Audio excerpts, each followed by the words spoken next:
So yun mga utol, magandang araw sa inyong lahat at welcome back dito sa loop natin. Ayan, bali abangan tayo ng mga ibon natin ngayon sa third lap ng TBRPC. At ang release point natin ngayon ay Pilar Sorsogon na. Ayan, malayo na. Ang distance sa atin ng Pilar Sorsogon ay 372 km. So ang laki ng tinalon nung release point ngayon. Galing lang tayo ng San Narciso, Quezon nung nakaraan. Tapos ngayon biglang Sorsogon sa third lap. So, ang laki ng diferensya dun sa second lap natin na nakaraan. So, 100 kilometers mahigit yung nadagdag. Ayan. So, bali, pinawalan yung mga ibon natin sa Pilar Sorsogon kaninang alas 7. At bali sa mga oras na to, pauwian na rin sa speed na 1-1 plus. So, bali ang speed kasi na 1-2 dito sa amin kaninang 12:10. So bali ang oras natin ngayon ay 12:24 na. Nasa 1-1 plus na lang ang speed ng mga ibon. At may nagpaklak na rin sa mga first dropper. So kaya nandito na tayo sa loop at mag-aabang-abang tayo. So bali ngayong third lap natin sa TBRPC, nagkarga tayo ng 8 ibon. So nakumpleto naman yung 8 ibon natin sa TBRPC. Doon naman sa PRPC natin, wala nang umuwi doon sa tatlo. Kahit isa hanggang ngayon wala pa rin umuwi. So di natin alam kung ano na nangyari doon sa mga ibon natin sa PRPC. So kaya yun, ngayon ang abangan na lang natin ay yung mga TBRPC natin. At yun nga, sana makapagpalusot ngayon tayo sa third lap ng TBRPC, Pilar Sorsogon. So malayo yung release nga ngayon, kaya yung abangan natin hanggang mamayang alas 4 pa ata. Ayan, so bali ang panahon okay naman. Ayan, umaaraw. Ayan, medyo mahangin nga lang. Pero yun nga, may nagpaklak na sa mga first dropper, kaya ito mag-abang-abang na tayo. Sana makapagpalusot tayo ng mga ibon. Sana magklak yung mga ibon natin. Ayan, good luck sa atin. Sana swertihin tayo. Abang-abang na tayo. So ayan, abang-abang tayo. Oras natin 12:26. Ayan, ang init, grabe. Ay, nabutan na talaga ng sobrang init yung mga ibon ngayon ng third lap. Makapagpalusot sana tayo. Ayan, merong mga ibon 2, 4, 6, 7 pito, mukhang ronda lang Ayan, ito pa isa ronda lang. Ayan, sana lumusot na yung mga ibon. Ayan, so okay naman yung panahon. Ewan lang natin sa daraanan ng mga ibon. Sana okay din, maganda din sana yung panahon sa daraanan nila. At nang sa ganun makatawid ng maayos yung mga ibon. Yan, abang-abang. Ito, may ibon na tayo. Ayun naku, subasob. Ayan, si 833, first bird natin. Ayos. Ayan, grabe yung hirap ng ibon, sumusubasob. Bigla na lang sumusulpot. Kaya klak na natin.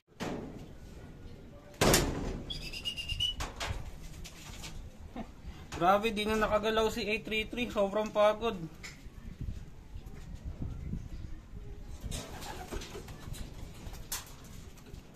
Ayan thank you, lumusot ka.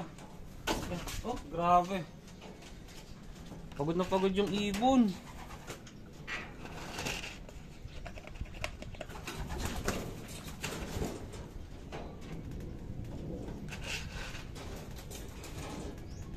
One, two. 1, 2, 5, 6,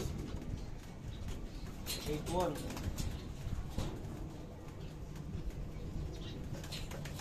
Grabe loading. Grabe pa yung clacking, ayaw makisama.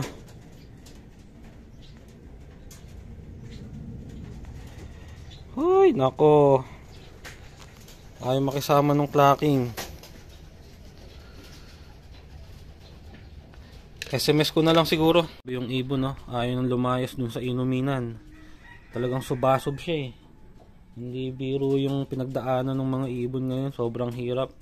Mintisin nyo, galing silang Quezon lang. Dalawang Quezon lang yung first lap saka second lap. Tapos biglang tumagos ng Sorsogon. Wala man lang wala man lang Ragay, Naga or Legazpi. Diretso na agad ng Pilar Sorsogon. So ang layo nung tinalo, nasa 100 plus kilometers nga. Ayan, meron pa lang tayong isa. Sana lumusot pa yung iba. Sinisigurado ko ubusan ng ibon. Ayan, no? Dahil sa nakita ko sa ibon, sobrang hirap yung inabot niya. Ayan, may isa tayo. Ito, second bird natin, yung young bird. Ayan, meron na tayong pangalawang ibon. Ayos, dalawa na. Meron na tayong isang young bird. Ayan, no? Daklak na natin to.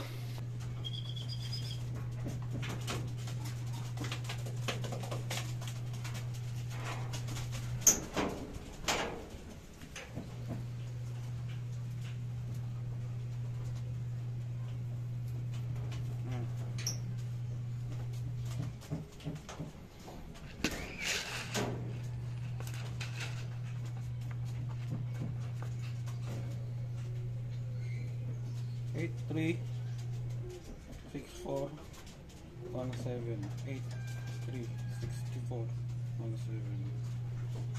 7. Yan, loading na naman.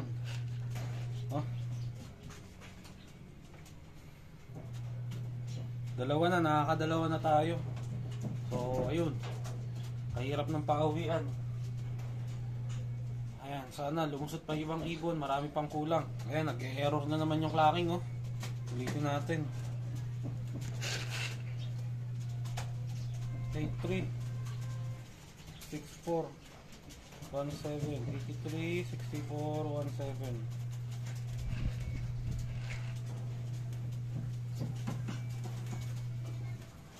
Tagal, Tapos error ang lalabas. Ang tagal-tagal natin iniintay. Ayan, ayaw pa rin. So, i-SMS na lang natin. Ito, yung isang live natin na young bird, eto na. Ayan, nagputik na siya, Kusok. Ayun, taplak na natin. Ayos, dalawa na yung live natin na young bird. So, tatlo na yung ibon natin. Ayan siya, Ayos. So, iklak na natin to. Ayun, ito na. Isa natin. Nagputik na siya, pero malakas yung ibon. Alerto pa siya nung pagbaba niya. Ayan,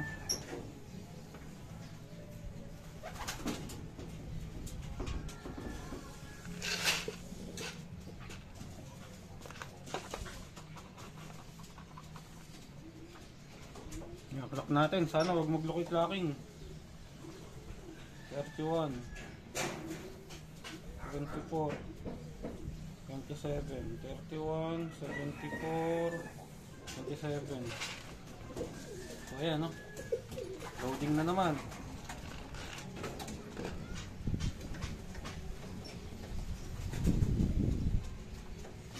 Yun, clock na. Masok 771 pa speed. So ayan yung ibon. Ito pala. Yan siya, nagputik na yung ibon, nagpahinga na. Pero buti umabot siya sa oras. So okay lang magpahinga yung ibon, okay lang magtukod.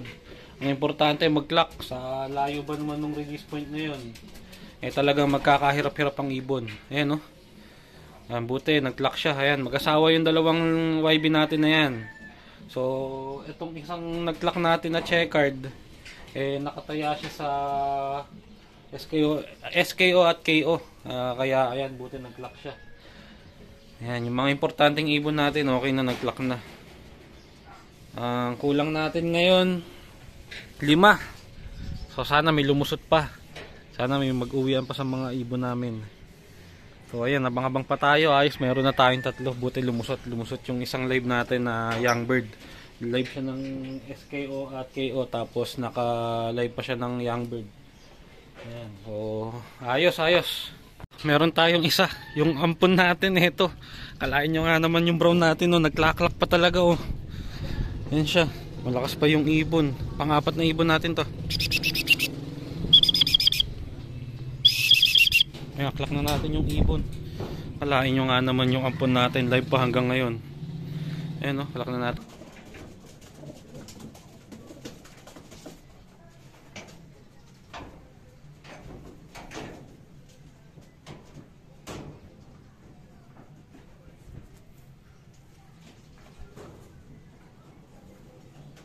Ay, pumaba, ang lakas na ng ibon.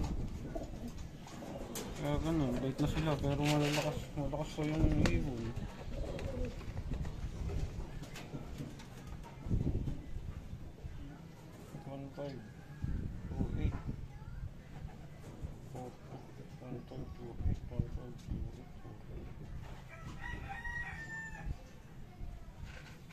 Ayan, clocking na.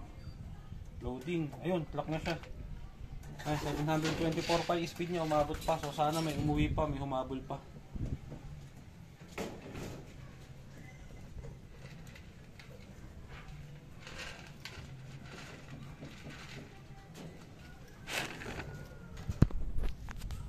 So ayan siya oh. Yung ampon natin na to talagang umuwi pa oh, naglaklak pa.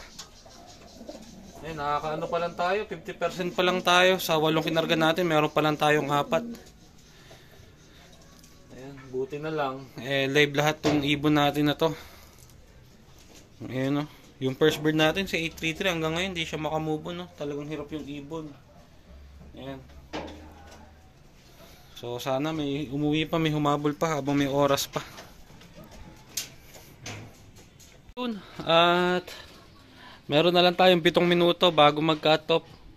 Ayan, 4 pa rin ang ibon natin. So dun sa 8, nakaka-4 pa lang tayo, naka 50% lang tayo.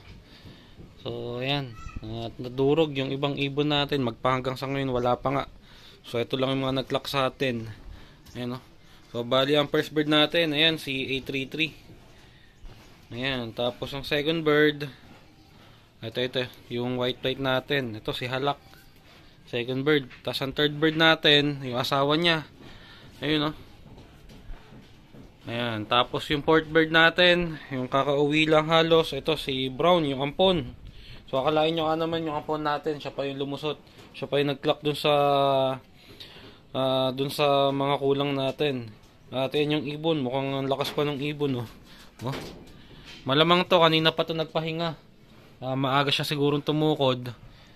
Tapos malapit na lang yung natukuran niya. Tapos nito na lang umuwi. Buti hindi siya inabutan ng cut-off.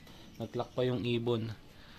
Ayan, yung 4 natin, sana okay pa sila. Hanggat may oras pa naman, may ilang minuto sana, biglang may sumulpot, may clock pa natin. So, yun nga, nagkahirapan pa. Sa clocking, wala pang 50% yung nag-clock. Nasa, ano pa, 2,000 plus pa yung hindi pa nakaka-uwing ibon. Kasama nga dun yung 4 natin. So, ayan, sana itong mga natirang ibon natin na to, magdire-diretso na sila. At meron pa tayo 3 laps. Meron pa tayong Matnog, Matnog Sorsogon, tapos meron pa tayong Katbalogan, tapos final lap Tacloban. So, 3 madudugong karera pa yun. Sana itong mga natira natin na nag-clock ngayon, itong 4, magdire-diretso sana sila hanggang sa dulo ng karera. So, sana bibigyan nila tayo ng magandang laban hanggang dulo ng karera. Ayan, no? So ayan, at maya konti magpapakain na tayo. Tignan natin kung makakakain ng maayos yung mga ibon natin. Dahil siguradong mga nahirapan tong mga to, masasakit ang katawan.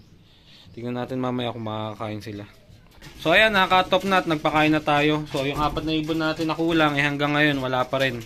At ayan, move na tayo doon. Dito na tayo magpo-focus sa natira nating 4. Ayan, yung 3 okay kumain oh. Pero yung nag-first bird natin sa 833, talagang hindi siya makakain ng maayos oh. Talagang siya yung nasalanta ng husto ngayong karera.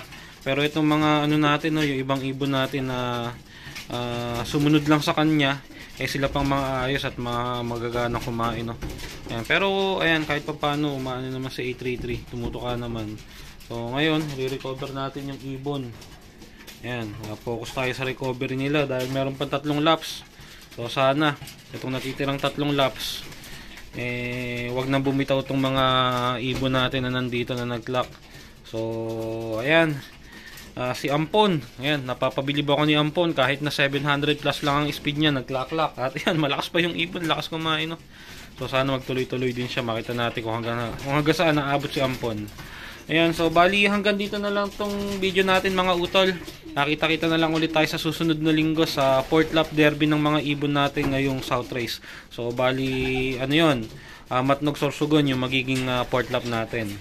Mas malayo, kaya sigurado mas magiging mahirap ang karera. So sana magtuloy-tuloy itong mga ibon natin. So hanggang dito na lang tong video natin mga utol. Maraming salamat sa panonood. Yun, eto may pauwi tayo. Yung isang isang ibon natin galing south. Ito live sana to. Bad trip po, ngayon lang umuwi. Kailan nagpapalipad tayo ng mga pang summer. Ayan siya, oh. Pasok na, bilisan mo, live sana to. Ito yung first bird natin ng second lap. Oh, grabe, nagsayang yung ibon. Pasok. Ayan, nagpapalipad tayo ng mga pang summer. Dumating siya. Buisit, kung nag-lock sana to, umabot siya sa oras.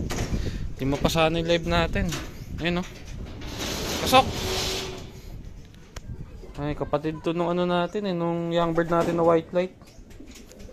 Sayang, nagsayang yung ibon. Nako. Sayang.